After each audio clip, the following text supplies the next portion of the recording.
안녕하세요. 우리 동네 소식을 알려드립니다. 여러분은 서울에 갯벌이 있었다는 사실을 알고 계셨나요? 그것도 강남 노른자 땅에 버젓이 있었다고 하네요. 주변이 바다도 아닌데 서울 한복판에 어떻게 갯벌이 만들어지냐고요? 의아해 하시는 분들이 많으실 겁니다. 오늘 우리 동네 소식에서 서울 갯벌 체험을 떠나볼 건데요. 함께 가시죠. 설명에 앞서 여러분의 구독과 좋아요는 저희 영상 제작에 큰 힘이 됩니다.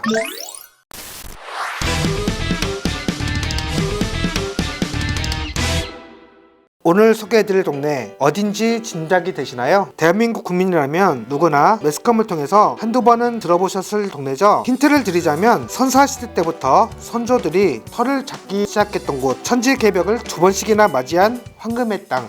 지금은 개도 포르쉐를 타고 다닌다는 그 동네 맞습니다. 바로 개포동입니다. 개포동은 수천 년의 역사를 지니고 있습니다. 이곳은 청동기 시대 때부터 선조들이 모여 살았던 곳으로 추정이 되는데요. 실제 개포동 일대는 탄천과 양재천이 굽어흐르고 주변에 평지가 많아서 마을을 형성하기엔 더할 나위 없이 좋은 조건을 지니고 있습니다.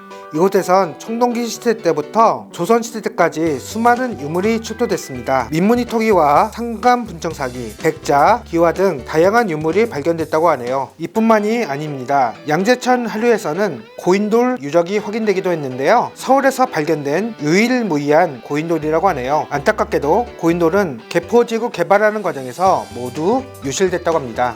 개포동의 역사에 대해 개략적으로 살펴봤고요. 이번엔 이곳이 개포동이라고 불리는 유래에 대해 언급해 보겠습니다. 앞서 말씀드렸다시피 개포동은 탄천과 양재천을 품고 있습니다. 그만큼 식수 확보도 쉬웠을 테고 농경 사회로 발전하는 계기를 마련했을 겁니다. 하지만 장마 기간만 된다면 상황이 달라지겠죠. 배수 시설이 체계적으로 잘 갖춰져 있는 지금도 강남 도심이 물에 잠기기 일쑤인데요. 과거에는 더 끔찍했겠네요. 한강의 주류인 양재천과 탄천이 만나는 주변에 개포동이 있습니다. 따라서 장마철만 되면 개포동 일대는 물이 쉽게 범람했다고 하네요. 홍수로 인해서 자연스럽게 양재천 하류 주변에 퇴적물이 쌓이고 갯벌이 형성됐다고 하네요. 주변에 갯벌이 많다 보니 마을 이름도 개포마을이라 불리게 됐습니다. 예전엔 갯벌을 개펄이라고도 불렀다고 합니다. 또 개펄이 변해서 개폐 또는 한자명으로 개포라고도 했습니다. 실제 개포동 옛마을 이름으로서 지금도 개폐, 개포의 엣지명이 전해지고 있습니다. 장마철만 되면 물에 잠겼던 개포동이 1980년대에 들어서면서 신도시급으로 개발이 되고 이 일대가 환골탈퇴하게 됩니다. 개포지구의 부지 면적은 1, 2, 3지구 모두 합쳐 853만 4,908제곱미터에 이릅니다. 680만여 제곱미터 부지에 개발된 위례 신도시보다도 규모가 크죠. 이때부터 서울의 부호들이 개포지구로 이주해오면서 서울에 새로운 부촌을 형성해 나가기도 했습니다. 반포지구 그리고 압구정지구와 어깨를 나란히 할 정도였죠. 갯벌이 가득한 동네에서 고급 주거지로 천지개벽한 셈입니다. 서울 주거지 중 부러움의 대상이었던 개포지구, 부동산 시장에서도 승승장구했는데요. 2010년대 들어 위기가 찾아옵니다. 완공 후 30년을 넘어서면서 건물의 노후도가 심각해졌고 결국 원주민들의 이탈도 늘었습니다. 주공아파트가 많다는 점도 약점으로 작용했죠. 결국 개포동은 강남권 부촌이란 명성에 조금씩 흠집이 생기기 시작했습니다. 2020년 현재 개포지구는 제2의 환골탈퇴를 꿈꾸고 있습니다. 아니, 이미 환골탈퇴했다고 보는 것이 옳은 표현인 것 같네요. 재건축을 통해 새 아파트들이 들어서면서 지금은 다시 부촌의 이미지를 견고히 해나가고 있습니다. 2019년에 레미안 강남포레스트와 DH 아너힐즈, 레미안 블레스티지가 재건축 사업을 통해 새 옷으로 갈아입게 됐습니다. 약 5,600여 가구가 이곳에 입주했고요. 이후 개포동의 부동산 가치는 크게 치솟았고 재건축 아파트들도 높은 가격에 거래되고 있습니다. 한국부동산원에 따르면 개포동 아파트 가격이 3.3제곱미터당 7,288만원으로 압구정동에 이어 두 번째로 높습니다. 대치동과 삼성동, 청담동 등 강남 대표 부촌도 개포동 뒤에 모두 나열되어 있네요.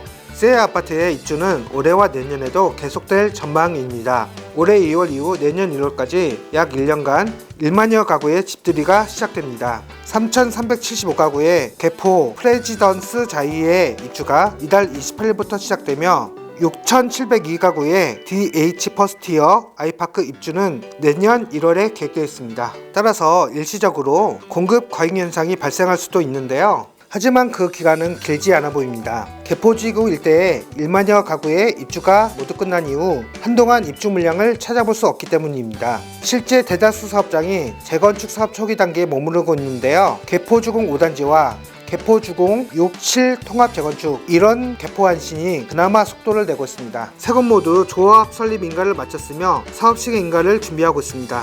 10부 등선 중 이제 4부 또는 5부 등선을 넘었다는 표현이 맞겠네요. 업계에 따르면 이 사업지들이 사업 시행 인가와 관리처분 인가를 모두 득하고 이주까지 마치는데 최소한 4년에서 5년가량 소요될 걸로 예상하고 있습니다. 이는 분양까지 대략 4, 5년 남은 것을 의미하며 입주 시기는 더욱 늦춰지겠죠. 개포 우성 4차와 6차, 현대 1, 경남 우성 3차 통합 재건축, 개포 우성 7차 네 곳 모두 재건축 사업을 위해 첫 발을 내딛은 상태입니다. 이제서야 추진위원회 설립이 됐거나 신통기획을 신청해뒀죠. 1부 능선이나 2부 능선을 넘은 정도라 할 수 있습니다. 앞으로 갈 길이 정말 까마득하죠. 지금까지 개포동 역사와 유래 그리고 부동산 시장에 대해 살펴봤습니다.